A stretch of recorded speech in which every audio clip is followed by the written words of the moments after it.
नमस्कार। आज सिलगढी नेपाली साहित्य प्रचार समितिको आयोजनामा होमियोप्याथी उपचार निर्देशिका को विमोचन भयो। यसका लेखक हुनुहुन्छ दुर्गा साम्बाजी।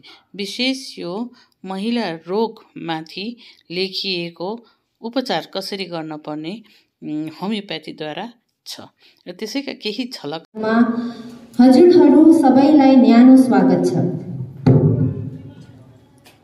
हामी आशा राख्दछौँ कि तपाईहरूले कार्यवाहीको आनन्द लिनुहुनेछ र हामी यस कार्यक्रमको सफल बनाउन लागि तपाईहरूको अमूल्य सङ्कलनको कदर गर्दछौँ। यहाँ उपस्थित भएका महानुभावहरूलाई म यो पनि सूचित गर्न चाहन्छु, आजको यस कार्यक्रम सञ्चालक जो हुनुहुन्थ्यो उहाँको आकस्मिक केही आवश्यक कार्य परेको हुन कारणले गर्दा आज यो कार्यक्रममा उपस्थित हुन सक्नु भएन। यसर्थ आजको कार्यक्रम सञ्चालन गर्ने जिम्मेवारी म माथि आइलाग्यो। केही भुलचुक भए क्षमा गरिदिनुहुन्छ भन्ने आशा राख्दछु। जिला कुचबिहार से आए सेशन जज सम्माननीय अरुण कुमार आई जी, अभित्री लतिका जोशी जी, हमारे मित्र एवं अध्यक्ष आज के कार्यक्रम के युवराज काफिले जी एवं सभागार में उपस्थित साहित्य संस्कृति मनस विशिष्ट व्यक्तित्व, अवसर है आज श्री दुर्गा सांबा जी की पुस्तक होमियो निर्देशिका जो महिलाओं के रोग संबंधित रोगों को लेकर लिखी गई है, उसका लोकार्पण हुआ। सर्वप्रथम मैं उन्हें बधाई देने के साथ ही होम्योपैथी जो साइंस है, विज्ञान है, मैं समझता हूं कि हमारे बहुत सारे साथी और यहाँ उपस्थित जो है विशिष्ट जो जन है कभी न कभी जीवन में होम्योपैथी दवाइयों का सेवन किए होंगे, लेकिन अधिकतर लोग उसके वैज्ञानिक पहलू होम्योपैथी के बारे में बहुत कम जानकारी रखते हैं। तो इसलिए उसके वैज्ञानिक पहलू और होम्योपैथी का आविष्कार पर दो बात रखना चाहूँगा। तदुपरांत मैं पुस्तक पर भी आपका ध्यान आकर्षित करूँगा। आप जानते हैं कि देश दुनिया में बहुत तरह की चिकित्सा पद्धति है। उन्हीं चिकित्सा पद्धति में एक होम्योपैथी भी चिकित्सा पद्धति है, जिसका आविष्कार 17वीं शताब्दी के अंतिम दिनों में हुआ। इसके प्रतिष्ठाता हैं महात्मा सैमुअल हैनीमैन, जिनका जन्म जर्मनी के एक प्रांत में 1755 में हुआ। एक साधारण परिवार में जन्म हुआ। हैनीमैन के पिता जो थे पेंटर थे। प्राथमिक शिक्षा इन्होंने अपने प्रांत के प्राथमिक विद्यालय में पूरी की। तदुपरांत वह जो है पढ़ने के लिए बाहर गए। हमें जो बात सोचनी है और समझनी है, जो आपके लिए जानना है अत्यंत आवश्यक है, कि उस समय जो चिकित्सा पद्धति यूरोप में प्रचलित थी, उसे हम पुरानी चिकित्सा पद्धति अर्थात एलोपैथी के नाम से जानते हैं। हैनीमैन कई चिकित्सकों के साथ उन्होंने काम किया, कई अस्पतालों में काम किया। काम करते हुए यह अनुभव किया कि एलोपैथी से बीमारियों का तो दमन होता है, लेकिन पूर्ण रूप से बीमारी जो है ठीक नहीं होती है, क्योर नहीं होता है। उनकी यह निष्ठा थी, ईमानदारी थी, कर्तव्य परायणता और नियमानुवर्तिता था उन्होंने महसूस किया कि शायद इस पद्धति को हम अपने जीविकोपार्जन का साधन नहीं बना सकते, और उन्होंने एक पुस्तकालय में नौकरी की। नौकरी करने के दरमियान ही उन्होंने देखा, पढ़ा कि क्विनाइन के प्रयोग से मलेरिया ज्वर, आप जानते हैं क्विनाइन के बारे में, वह ठीक हो जाता है। उसके पहले भी वह विभिन्न दवाइयों का प्रयोग खुद पर किया करते थे। उन्होंने सत्यता को जानने के लिए खुद पर क्विनाइन का प्रयोग किया। उसके बाद उन्हें कम ज्वर आ गया और वहीं से होम्योपैथी की आविष्कार की कहानी आरंभ होती है। इसके शरीर के बनस्पत अधिक जटिल है, लेकिन जो सिम्टम्स एक महिला के शरीर में रोग होने पर उत्पन्न होता है, ठीक वही सिम्टम्स जो है एक पुरुष के शरीर में भी उत्पन्न होता है। तो यहाँ पर जो है हमारे बीच हमारी धारणा जो है स्पष्ट होनी चाहिए, परिष्कार प्रांजल होना चाहिए, नहीं तो कहीं ना कहीं भ्रम की स्थिति बनी रहेगी। दूसरी बात है, पुस्तक को मैंने सरसरी निगाह से देखी है। मैं एक और सुझाव देना चाहता हूँ कि पोटेंसी को लेकर के हमें बहुत गहन गंभीर अध्ययन करना होगा, चिंतन और मनन करना होगा, और हमारा जो अपना अनुभव होगा उस अनुभव के आधार पर जो है हम पोटेंसी हम ठीक करेंगे, किस पेशेंट को कौन सी पोटेंसी की दवा दी जा सके। आज हैनीमैन का युग नहीं है, समय बदल गया है। हैनीमैन ने अपने जीवन में सिर्फ जो है 50 मिलीसीमल पोटेंसी की दवा उन्होंने यूज की थी, लेकिन आज तो हम सीएम तक की दवाइयां बनाते हैं, सीएम का भी इस्तेमाल होता है। तो इसलिए जो है बहुत सारी चीजें बदलती चली गई हैं। हैनीमैन ने जो है अपने जीवन काल में जो महत खोज की, उसके तहत उन्होंने बताया था कि कोई भी जटिल और पुरानी बीमारियों की उत्पत्ति के पीछे 3 कारण मौजूद हैं, जिसमें सोरा, सिफिलिस और गनोरिया को उन्होंने जो है निर्धारित किया था। लेकिन तदुपरांत इंग्लैंड के एक और बहुत बड़े डॉक्टर हुए हैनीमैन के बाद, जिन्हें हम जेम्स केंट के नाम से जानते हैं। वो अपने समय के जो है इंग्लैंड के सबसे बड़े एलोपैथी चिकित्सक थे, लेकिन जब उन्होंने एलोपैथी चिकित्सा पद्धति से अपने बच्चे की जान नहीं बचा पाए, तब वो होम्योपैथी में आए और होम्योपैथी का उन्होंने काफी विकास किया। अंततः इस निष्कर्ष पर पहुंचे कि किसी भी जटिल और दुरारोग बीमारी के पीछे सिर्फ 3 कारण नहीं हैं, बल्कि 2 और कारण को उन्होंने ऐड किया, जिसमें स्क्रफलस है और ट्यूबरकुलोसिस है। जिस तरह आप जानते हैं कि आयुर्वेद में पुरानी बीमारियों की उत्पत्ति के लिए 3 कारक माने गए हैं, वात, कफ और पित्त। उसी तरह होम्योपैथी में जटिल और दुरारोग बीमारियों के पीछे जो 3 कारण होते हैं, उसमें सोरा है, सिफिलिस है, गनोरिया है, स्क्रफलस और ट्यूबरकुलोसिस है। तो ये अगर हमारी समझ सही नहीं होगी तो हम पेशेंट को जो है सही डायग्नोसिस नहीं कर पाएंगे।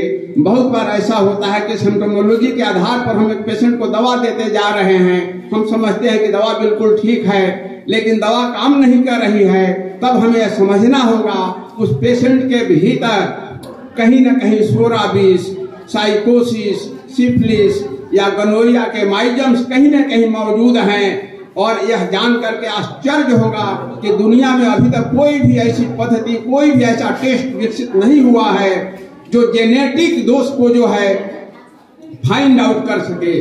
अगर किसी आदमी को सिफिलिस हो जाता है तो फर्स्ट स्टेज में, सेकेंड स्टेज में जो है VDRL पॉजिटिव आएगा, लेकिन 3rd स्टेज के बाद वह वेनिश हो जाएगा, पॉजिटिव नहीं आएगा। लेकिन इसका अर्थ यह नहीं है कि सिफिलिस का दोष उसमें मौजूद नहीं है। इसलिए अगर उसका इलाज हमें करना है तो हाँ, सिफिलिनम से ही हमको शुरू करना होगा। तो ये हमें डायग्नोसिस करना होगा, समझना होगा उसके भीतर सोरा है या सिफिलिस है या गनोरिया का विष बैठा हुआ है, जहर बैठा हुआ है जो बीमारी को ठीक नहीं होने दे रहा है। और रही बात, और एक जगह मैं सुझाव देना चाहूंगा बहुत विनम्रता के साथ, सीएम जो होता है 1000 पोटेंसी नहीं होता है, भ्रम की स्थिति पैदा नहीं हो। दुर्गा जी से मेरा निवेदन है कि नेक्स्ट इशू जब इसका निकालें तो वहाँ सीएम को उन्होंने 1000 के रूप में दिखाने की कोशिश की है। होम्योपैथी में सीएम का अर्थ होता है लाख। अगर हम किसी को सीएम देते हैं, इसका अर्थ है कि 1 लाख पोटेंसी की दवा देते हैं, तो यहाँ थोड़ा सा नेक्स्ट एडिशन में सुधार करने की जरूरत है। और रही बात कि होम्योपैथी में नेटम्यूट 12x नहीं होता है, नेटम्यूट 12 हो सकता है, 30 हो सकता है, 200 हो सकता है, 1M हो सकता है, 10M हो सकता है, CM हो सकता है। और नेटम्यूट 12x जैसे ही हम लिखते हैं तो बायोकेमिक मेडिसिन हो जाती है, बायोकेमिक सिस्टम ऑफ मेडिसिन, जिसको होम्योपैथी ने सहर्ष अपने आप में इंक्लूड किया है, ग्रहण किया है, उसको उपयोगिता को देखते हुए उसको ले लिया। बायोकेमिस्ट्री जो बायोकेमिक्स मेडिसिन जो है उसके आविष्कारक जो हैं सुसलर साहब हैं, वो भी जर्मन के हैं और वो भी बहुत बड़े चिकित्सक हुए हैं। और काफी हद तक जो है होम्योपैथी दवाइयाँ जिस तरह काम करती हैं निरापद तरीके से, उसी तरह बायोकेमिक भी काम करती है। लेकिन उसका सिद्धांत जो है 12 टिश्यू पर इमेजेज है, अर्थात हमारे शरीर में 12 जो टिश्यूज हैं ऑर्गेनिक कॉन्स्टिट्यूएंट्स हैं, इन ऑर्गेनिक कॉन्स्टिट्यूएंट्स हैं जिनको हम जानता और धातु लवण कहते हैं, जिससे हमारे पूरे बॉडी का जो है निर्माण हुआ है। हम पता लगाते हैं पेशेंट को देख करके उसके लक्षणों के मुताबिक उसके शरीर में ऑर्गेनिक कॉन्स्टिट्यूएंट्स की कमी है या इनऑर्गेनिक कॉन्स्टिट्यूएंट्स जिसको लवण कहा जाता है, साल्ट कहा जाता है, उसकी कमी है। उसके हिसाब से उसका डायग्नोसिस करके दवा दी जाती है।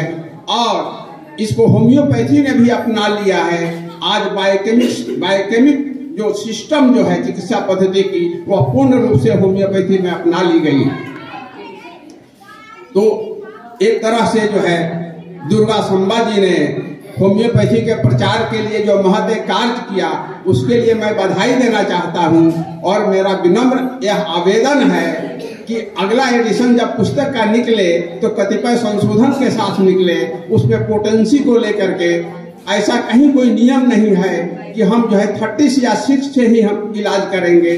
बहुत बार देखा जाता है किसी पेशेंट को लो पोटेंसी काम नहीं करती है, वो हायर पोटेंसी देना होता है। और बहुत बार कहीं हायर पोटेंसी काम नहीं करता है, वहाँ लो पोटेंसी देना होता है। इसलिए जो है प्रूविंग के बाद जो सिम्टम्स आते हैं उससे ज्यादा महत्वपूर्ण सिम्टम्स हो जाता है, जिसको क्लिनिकल सिम्टम्स कहा जाता है। क्लिनिक में बैठकर एक डॉक्टर जब पेशेंट का ट्रीटमेंट करता है, एक दवाई जब देता है, उसके बाद जो लक्षण आते हैं उसको भी मटेरिया मेडिका में इंक्लूड किया जाता है, वो अधिक वाइटल होता है। यह मैं अपने जीवन अनुभव और प्रैक्टिस के अनुभव पर बात कह रहा हूँ। मलाई लाग्छ सत्य नै हाम्रो नेपालीहरूले होमियोपैथी विषय लिएर केही जानकारी छैन छ। र मैले यो लेख लेख्न थालेँ र पहिलो लेखको मेरो लेखको संशोधन गर्नुभयो डाक्टर किशोर भारती दार्जिलिङको। उहाँ चाहिँ साँच्चै नै एकजना होमियोपैथी सम्बन्धित एकजना व्यक्ति थिए। अनि यस हिमाली शहीद नगरदेखि नै हाम्रा दुर्गा साम्बाजी जो चाहिँ मेरो बन्धु या साथी या मेरो अब एकदमै हितैषी हुनुहुन्छ, उहाँको उपलब्धि स्वरूप होमियोप्याथी एउटा मेडिकल जुन चाहिँ साइन्समा उहाँले एउटा रिसर्च स्वरूप, एउटा अन्वेषण स्वरूप एउटा कृति यसरी दिनुभएकोमा साँच्चै नै समाजको लागि एउटा यसको कृतकार्य छ भन्ने म महसुस गर्छु। हुन त जुन चाहिँ डाक्टर साहब हुनुहुन्छ उहाँ यसमा दक्ष साथै उहाँ एउटा अथोरिटी हुनुहुन्छ। अनि जुन प्रकारले ऐतिहासिक होमियोपैथी विषयमा उहाँले भन्नुभयो साँच्चै नै मैले पनि यसमा धेरै नै सिकेँ मलाई राम्रो लाग्यो म डॉक्टर साहब को आउँछु हम आएंगे डॉक्टर साहब आपके पास मैं आप समझिए मैं भी आपका एक पेशेंट आपको बहुत धन्यवाद देता हूँ बहुत सीखा मैंने आपका जो ऐतिहासिक और पृष्ठभूमि अभी जो साइंस होम्योपैथिक जो हो रहा है बहुत सीख लिया बहुत अच्छा लगा राम्रो लाग्यो यसमा हाम्रो दुर्गा साम्बाजीले जुन प्रकारले गर्नुभयो एउटा महिलाको लागि उहाँले जुन चाहिँ खट्किएको विषयलाई उहाँले केही हुन्छ कि भन्ने एउटा पोजिटिभ एउटा उहाँले एउटा समय सापेक्ष कृत दिनुभयो साँच्चै नै यो एउटा गर्वको कुरो हो यो एउटा उहाँलाई हामीले धन्यवाद पात्र हुनुहुन्छ उहाँलाई धन्यवाद दिनुपर्छ र उहाँलाई म एउटा अनुरोध गर्छु यसपालि हजुरले महिला सम्बन्धी मात्र यस उपलब्धि दिनुभयो एउटा अब अर्को पालि चाहिँ म हजुरलाई अनुरोध गर्छु पुरुष विषय अनि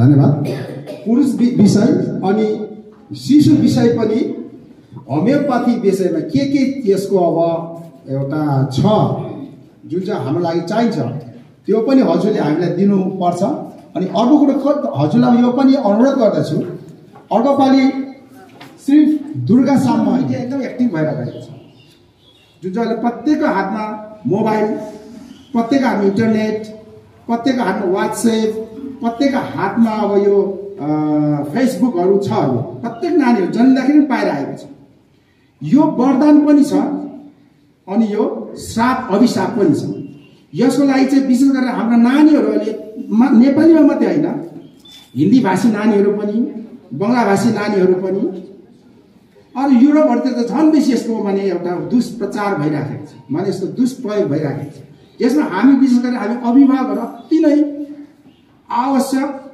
अति नै जागरुक हुनु आवश्यक छ कसरी भन्दाखेरि म एउटा हजुरसँग एउटा अनुभूति सेयर गर्दैछु म हावडामा सेसन डिस्ट्रिक्ट जज एडिसनल डिस्ट्रिक्ट जज थिएँ त्यसमा म स्पेसल जजको रूपमा चाहिँ पोक्सो भनेको एउटा भर्खर एउटा ऐन तयारी भएको छ पोक्सो त्यो 2012 सालमा हुन त यो पोक्सो जस्तो जुन पोक्सो भनेको चाहिँ protection of children from sexual offence त्यसलाई सर्टमा चाहिँ पोक्सो भनिन्छ यो ऐन चाहिँ युएनको जुन चाहिँ जेनेभा कन्भेन्सन 1987 मा न्युयोर्कमा भएको थियो त्यति बेला नै 87 मा नै भारत पनि एउटा स्टेक होल्डरको रूपमा चाहिँ यो ऐन चाहिँ तिमीले तिम्रो देशमा चाहिँ एकदम प्रतिपादन गरिहाल्नुपर्छ भनेर चाहिँ त्यहाँनिर एउटा सही साबित पनि गरेर आएका थिए हाम्रो भारतवर्षदेखि तर भारतवर्षमा त्यही हो हजुर हाम्रोमा विशेष गरेर भोट ब्याङ्कको एउटा पद्धति छ त्यसो हुँदाखेरि त्यसलाई धेरै ढिलो भएर गए अरू देशमा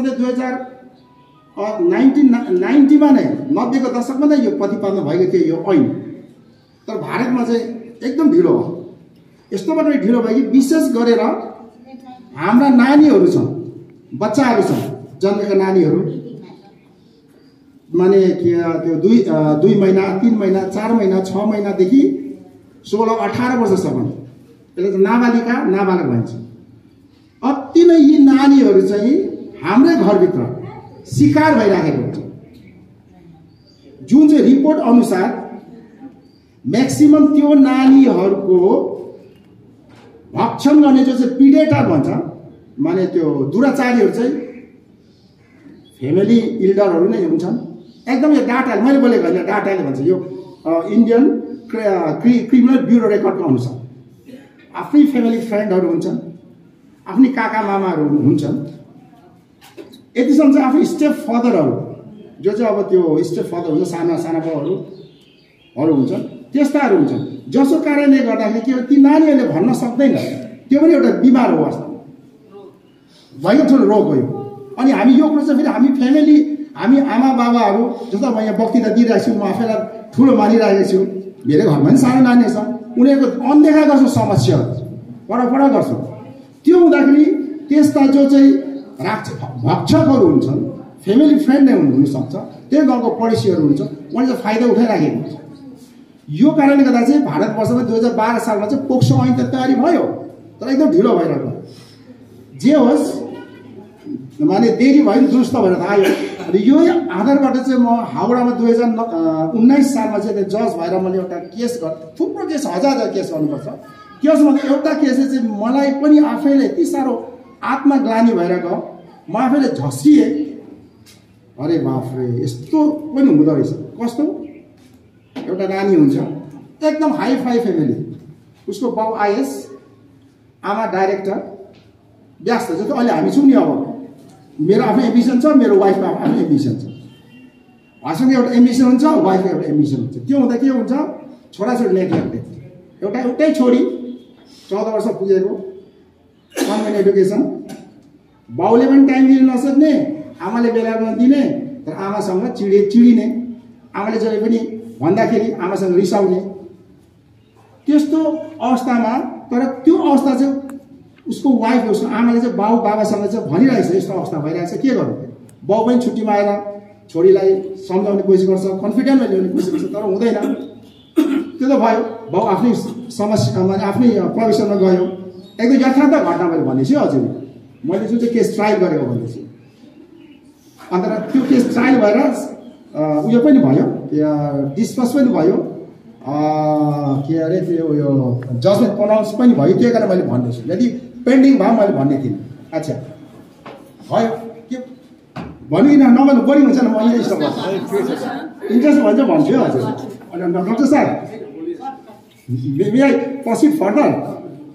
आज यहाँ हजुर तपाईँ जहाँ चाहिँ गुरुजी हुनुहुन्छ, हजुर मलाई पैसा म अझै 5 मिनट मात्रै पर्मिसन। अच्छा ठिक छ, धन्यवाद। भयो, उसको चाहिँ त्यो फेसबुकदेखि चाहिँ एकजना केटासँग, अहिले मलाई याद छ उसको नाम रोहित पुनावाला, केटासँग चाहिँ उसको फ्रेन्डसिप भएछ फेसबुकदेखि। त्यो केटीको फेसबुक छ, केटाको पनि फेसबुक छ। त्यो केटा आएर क्यालकाटामा एकपल्ट भेटेको पनि रहेछ, तर आमा बाउले चाहिँ थाहा छैन, आमाले चाहिँ त्यति चाहिँ थाहा रहेछ। आमाले सोद्धाखेरि म यता गएको, साथीको गएको भनेर चाहिँ एभोइड गरेछ। आमासँग कहिले पनि नजिकमा आउँछ, जति चेष्टा गर्दै नजिकमा नआउने।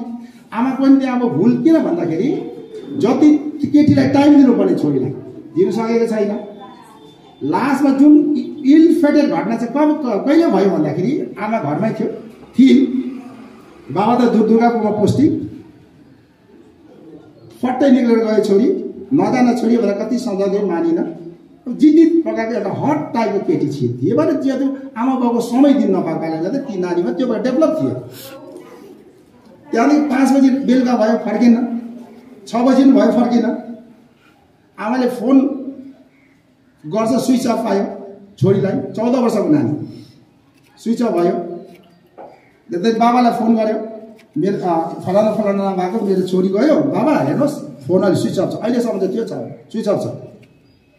त्यहाँदेखि कहाँ गयो भन्दाखेरि साथीसँग गयो भनेर भन्छ। साथीहरूलाई फोन गर्यो, साथीहरूले पनि कोही हाउडातिर जाँदै थियो भन्ने टाइपको खबर पायो। त्यो अनुसार बाबाले चाहिँ डाइरेक्ट हाउडामा चाहिँ चाइल्ड केयर युनिट भन्छ, उहाँले फोन गर्यो, मेरो 14 वर्षको छोरी यस्तो नाम गरेको, यस्तो यस्तो हाइट भएको चाहिँ आयो भनेदेखि तपाईँले हेरिदिनुहोस् भनेर। जति बेला फोन आएको थियो चाइल्ड केयर युनिटमा, त्यो आउनुभन्दा पहिला नै त्यो जुन चाहिँ रेकर्डहरू हेर्दाखेरि त्यो केटी चाहिँ तपाईँको एउटा त्यो जलन्धर जाने बाउन्ड चेयरमा चाहिँ चढेर गइछ। अब उनीहरू त अब त्यसै पनि अलर्ट भयो, कहाँ गयो कसो गयो। तैपनि उनीहरू चाहिँ अब त्यो आइएस लेभलको भएकाले उनीहरूले त्यसै इन्फर्म चाहिँ गरिहाल्यो अथोरिटीलाई, अथोरिटीहरू अलर्ट छ। त्यहाँदेखि भरे 12 बजी 2:30 बजी राति एउटा मैले त्यति बेला फेरि ट्राई गर्दाखेरि फोन आयो। त्यो फोनमा नै त्यो सिग्नल पायो। सिग्नल पाउँदा चाहिँ त्यो केटीले चाहिँ त्यो केटाले चाहिँ लेखेको हुन्छ यो वाट्सएपमा, I am coming to meet with you at Jalandhar. फेरि स्विच अफ, थाहा भयो जाँदैछ, त्यो ट्रेनमा पनि जाँदैछ, थाहा भयो लगेछ। त्यहाँदेखि भरे 3:30 बजी राति भिगुसराई त्यो स्टेसनदेखि चाहिँ त्यहाँको जिआरओ अफ पुलिसले चाहिँ फोन गर्यो उसको आमालाई, तपाईँको छोरीलाई हामीले ट्रेक डाउन गऱ्यौँ, तपाईँहरू आउनुहोस्। 3:30 बजी राति फोन गर्यो। बाबा आए 5 बजी, उनीहरू 5 बजी नै हिँडेर भिगुसराईमा जाँदै थिए। त्यहाँ चाहिँ त्यो पुलिसले त्यो नानी सुतिराख्यो एउटा माने ट्रेनको त्यो उयोमा क्याबिनमा। एकजना केटा थियो हिन्दी भाषी, उसले बिस्कुट पनि खुवाउँदै थियो चिया। त्यो अवस्थामा पक्रेर 3:30 बजी 4:30 बजी 5:30 बजी चाहिँ बिहानी पक्रेर पुलिसले समातेर त्यो केटाले एरेस्ट गरेर थानामा लग्यो। थाना लगेपछि मेडिकल चेकअप भयो। त्यहाँदेखि त्यो चेकअप भएर हाउडामा लिएर आयो, किन हाउडादेखि यो कजल एक्सन सुरु भएको कारणले गर्दा केस चाहिँ त्यो कोर्टमा आयो, हाउडाको डिस्ट्रिक्ट कोर्टमा। त्यो मैले ट्रायल गर्दै थिएँ। यो त घटना भयो।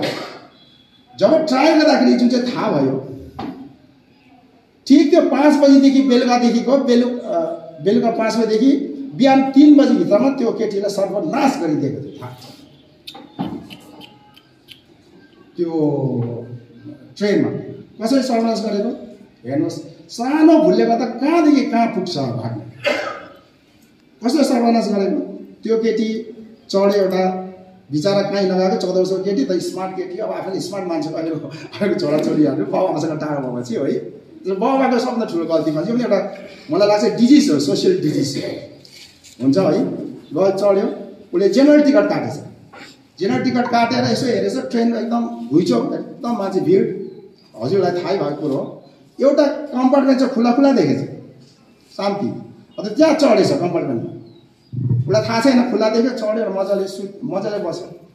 ठिक चढेको 15 मिनटमा 3 जना केटाहरू आयो।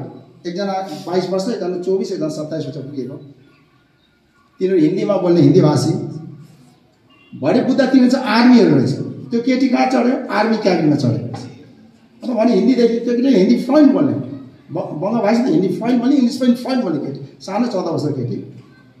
कहाँ जाना है, जलंधर। तब तो ठीक है, चिंता मत करना, हम भी जलंधर ही जा रहा हूँ, तुम यहीं पर रहो।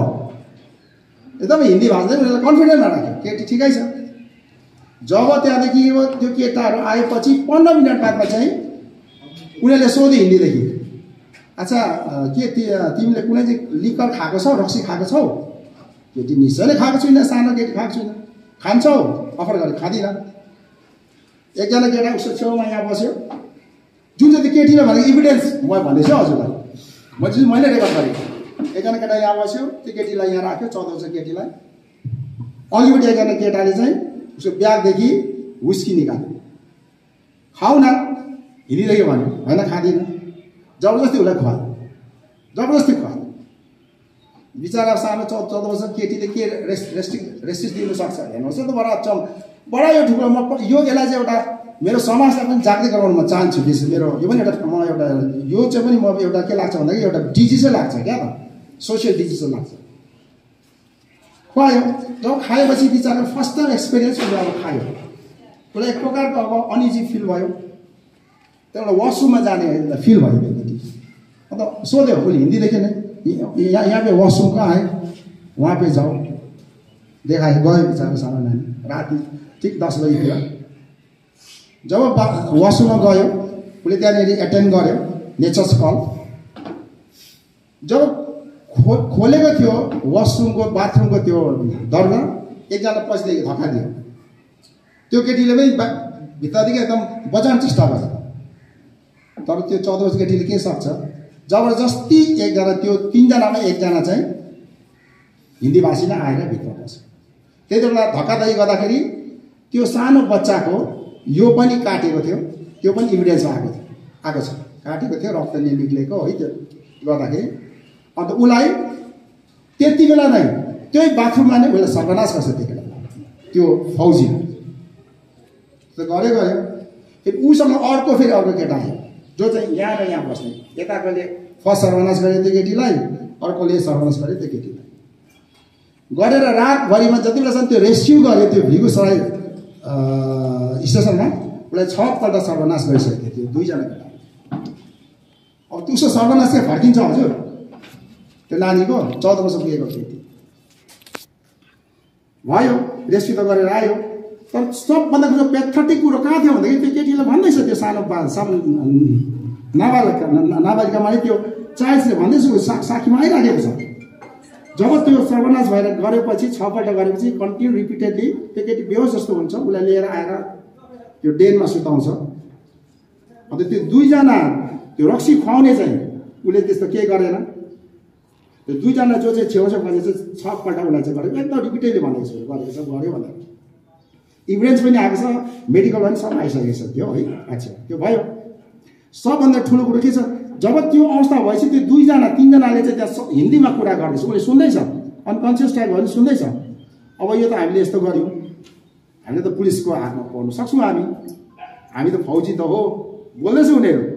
यो केटीलाई चाहिँ यो ट्रेनदेखि कहीँ फ्याँकिदिनुपर्छ, फ्याँक्यो भनेदेखि इभिडेन्सै नहुनु कुरा हुँदैछ। हेर्नुहोस्, अच्छा यसो गरौँ कि अलिक नदी आउँछ, नदीमा फ्याँक्नु। हेर्नुहोस् यस्तो प्रकारले चाहिँ नानीहरूले चाहिँ सर्वस गरेर मान्छेलाई माने फ्याँक्छ। तर त्यो नानीले भाग्य राम्रो, नदी आउनुभन्दा पहिला नै ट्रेक डाउन भइसकेको थियो, पुलिसहरू पछिल्लो भइरहेको थियो, उसलाई त्यहाँ भिगुसरायमा नै रेस्क्यु गर्यो। यदि भिगुसरायमा रेस्क्यु नगरेको भएदेखि त्यो नानी फदरेको, त्यो नानीलाई कहाँनिर अब के गरेर माने साबुतै मिठाई राई अहिले जज साहब हुनुभएको छ। त्यसरी नै विषय अतिथि र प्रस्तुत पुस्तक होमियोप्याथी उपचार निर्देशिकाका समीक्षात्मक विश्लेषण गर्नुहुने विद्वान डाक्टर राजेन्द्र प्रसादजी, त्यसरी नै एक समयमा मेरा सहकर्मी गुरुमा लतिका जोशीजी, वर्तमान नेपाली साहित्य प्रचार समितिकी कोषाध्यक्ष, त्यसरी नै यहाँ मेरा भाइ यहाँ हुनुहुन्छ प्रकाश मणि प्रधान, जो पूर्व शिक्षक हुनुहुन्छ उहाँ पनि, र परिस्थिति परिबन्धले उहाँको आमा र उहाँको क्षमा मेरो आमाको गट्टी खेल्ने साथी हुनुहुन्थ्यो। यस सन्दर्भमा सुबुकरोडमा उहाँको बाजे, यो ऐतिहासिक कुरो भएको हुनाले यहाँ अलिकति ल्याउँदैछु। विश्वसिंह प्रधान सुबुकरोडमा जुन गुरुद्वारा छ त्यसको एकतिर घर थियो, उहाँको आमाको बाबा विश्वसिंह प्रधान। त्यसरी नै यहाँ यस पुस्तकका तर्जुमाकार दुर्गा शर्माजी, उहाँ विशेष गरेर यहाँ दार्जिलिङ 60+ एसोसिएसनका कार्यालय सचिव हुनुहुन्छ। त्यसरी नै मेरा साथीका साथी, एक समयका मेरा सहकर्मी पनि सञ्जीव श्रीमल म देख्दैछु। अरू 2-4जना मैले चिनेका र मैले देखेका यहाँ देख्दैछु। तर अलिकति केले हो, उमेरले हो कि केसले हो, केले हो, म अलिक ठिकमा उठ्यो भन्न सकिरहेको छैन, चिन्ने प्रयास जारी छ। यसरी यहाँ आजको दुर्गा शर्मालाई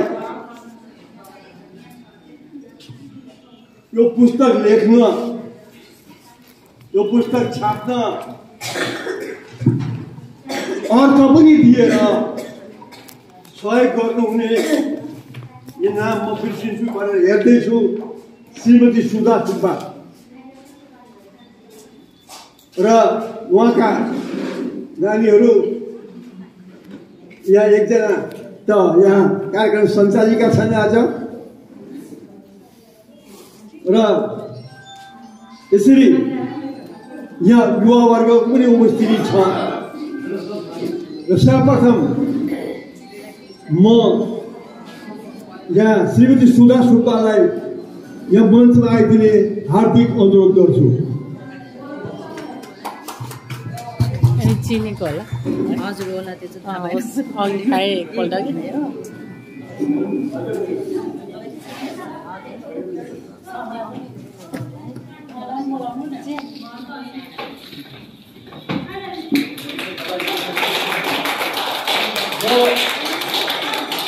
समाजले पनि यहाँ आइदिने हार्दिक अनुरोध गर्छु।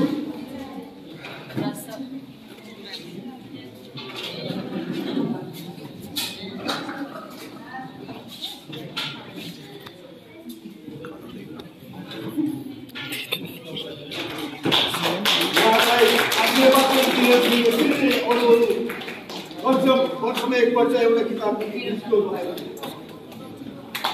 उनीहरू आफ्नो ठाउँमा गएर बसिदिने आग्रह पनि गर्छु। आजको सभाध्यक्ष हुनाले मैले यति उपलब्धि लिए तपाईँको अनुमति साथैसँग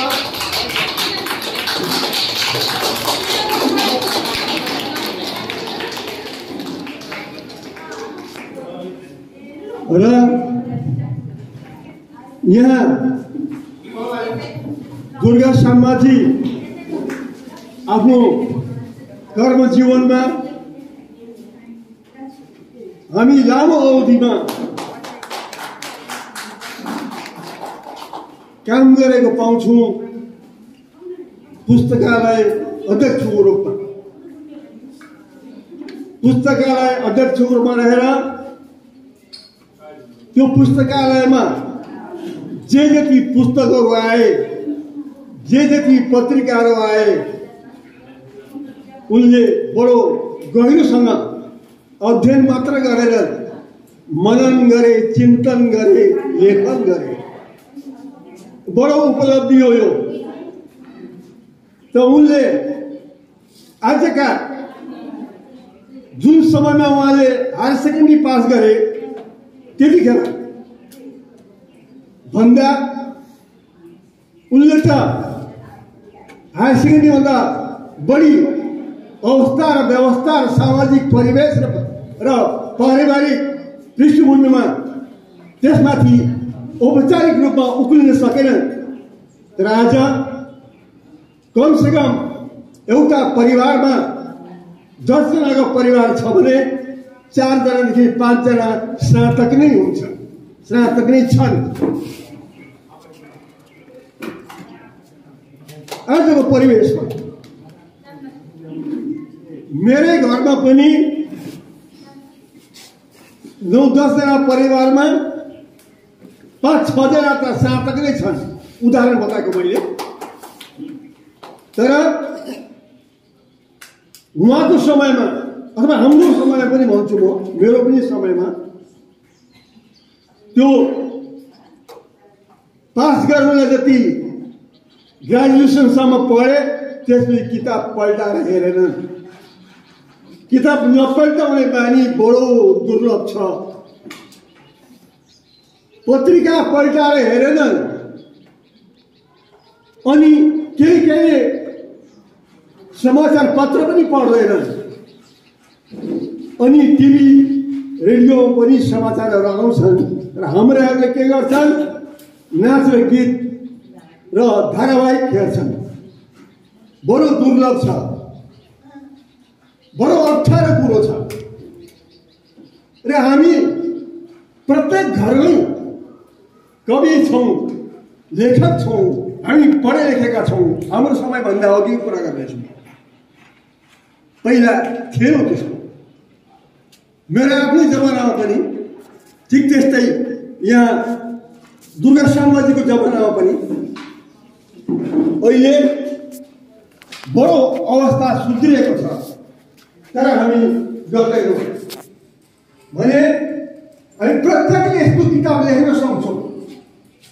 केही प्रयास गर्दा गर्दा आज 3-4 वर्षभित्रमा 4टा पुस्तक उहाँले निकालिसक्नु भयो। हामी प्रत्येकले निकालिसक्छौँ, प्रत्येकले लेख्न सक्छौँ। नोकरी उहाँ हाम्रो आदरणीय जज साहबले भनिसक्नुभयो, चुच्चो मात्रै। कति राम्रो कुरा गर्नु, चुच्चो मात्रै। अरे त्यो चुच्चो के पेट भर्ने माध्यम। अरे चरालाई पनि पेट भर्छ, कुकुरलाई पनि पेट भर्छ के हजुर? र त्यहीतर्फ अरुण कुमार राईजीले बताउनु भयो, जुन चाहिँ धैर्यधर कोइरालाले आजभन्दा 50-60 वर्ष अघि बताउनु भएको थियो। एक पेट त कागले पनि भर्छ, एक पेट त कुकुरले पनि भर्छ नि त। हामी मान्छे भएर विवेकशील मान्छे, त्यहीमाथि कमसेकम ग्रेजुएट, हाम्रो ग्रेजुएट नानीहरूलाई पनि भन्छु, याद दिलाउँछु, आज 8 गरेर जुन सञ्चालकको दायित्व पालन गरिरहेका छन्, एकजना भविष्यकी नागरिक अधिवक्ता बडो ठुलो कुरा छ। गल्ती हुन सक्छ, गल्ती नहुन्छ नि, केही छैन। गल्ती अभ्यास गर्दा गर्दा त खारिन्छ, अभ्यास गर्दा गर्दा त माझिन्छ। त्यो आवश्यक छ। अनि यस्ता यो म देख्दैछु विभिन्न संस्थामा हेर 5 वटा संस्थामा यहाँ लेखेको मात्र है, नलेखेको कति छ लेखेको 5 वटा संस्थामा आबद्ध हुनुहुन्छ, सक्रिय हुनुहुन्छ 5 वटा जतिवटा लेख्नु भएको छ। त्यसबाहेक यहाँ पुस्तक पनि लेख्नु हुँदैछ अनि पुस्तक सम्पादन पनि गर्नु हुँदैछ। के अरे लिम्बू भाषामा पनि पत्रिका सम्पादन गर्नुभयो। के अरे नुमाफुङ पत्रिका अङ्क 1 र 2।